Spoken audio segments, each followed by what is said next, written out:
अखंड सौभाग्य की प्राप्ति के लिए वट सावित्री व्रत हर साल ज्येष्ठ अमावस्या के दिन रखा जाता है।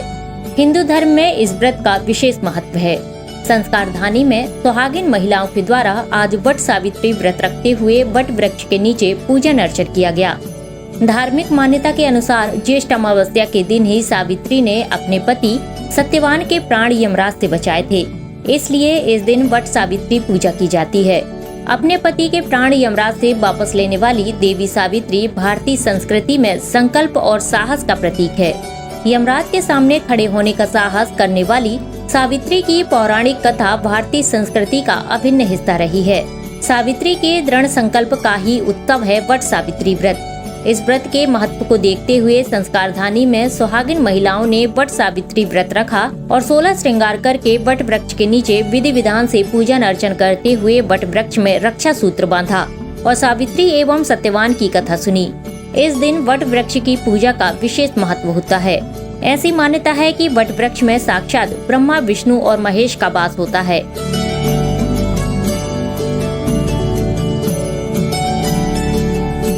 बताया ये आप लोग यहाँ पर आज पेड़ के नीचे किस तरीके की पूजा कर रही है और क्या है इसका महत्व क्या है?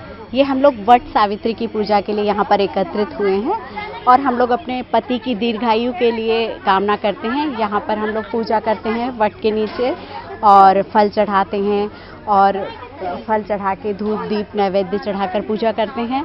और ये हमारी बहुत पौराणिक समय से सत्यवान और सावित्री की कथा है, वो हम सभी महिलाएं यहाँ पर सुनते हैं।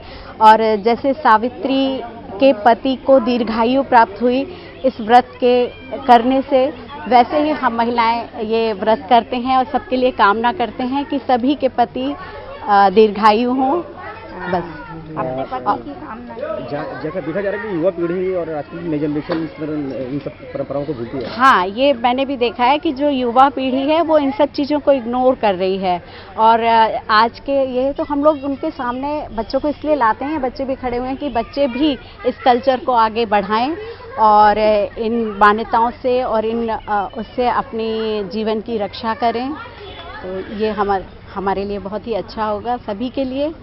पूजा कर रही हैं और क्या मान्यता है? ये वट सावित्री का व्रत है।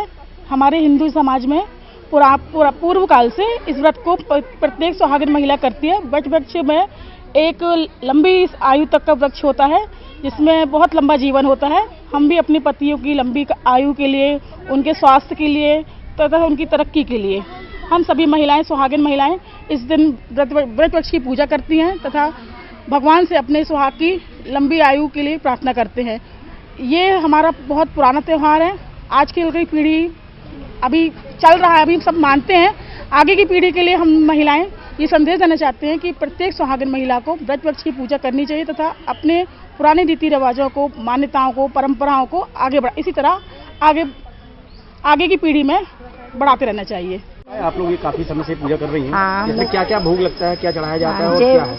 बहुत काफ़ी समय से इसकी परंपरा चली आ रही है और इसमें जो चिमड़ी चढ़ती है और आम चढ़ते हैं, केले चढ़ते हैं, सब फल चढ़ते हैं। और हम लोग इसका बरगद बनाते हैं, उसका हम लोग उसको खाते हैं। इसमें गुलगुले भी बनाए जाते हैं। गुलगुले भी बनाए जाते हैं। कई लोग गुलगुले बनाते हैं, हम लोग चना गुटकते हैं, इसकी बॉडी गुटकते हैं, वो करते हैं। ये अपने पति की कामना के लिए हम लोग इतना सब करते हैं। गुटके थे। हाँ, तो इसलिए अपने को सावित्री ने गुटके थे। हम लोग वो बहुत सब दिनों से कर रहे हैं। पूजन के बाद सभी सुहागिन महिलाओं ने भगवान से अपने पति की लंबी आयु और अखंड सौभाग्य की कामना की। SK news live, Jabalpur.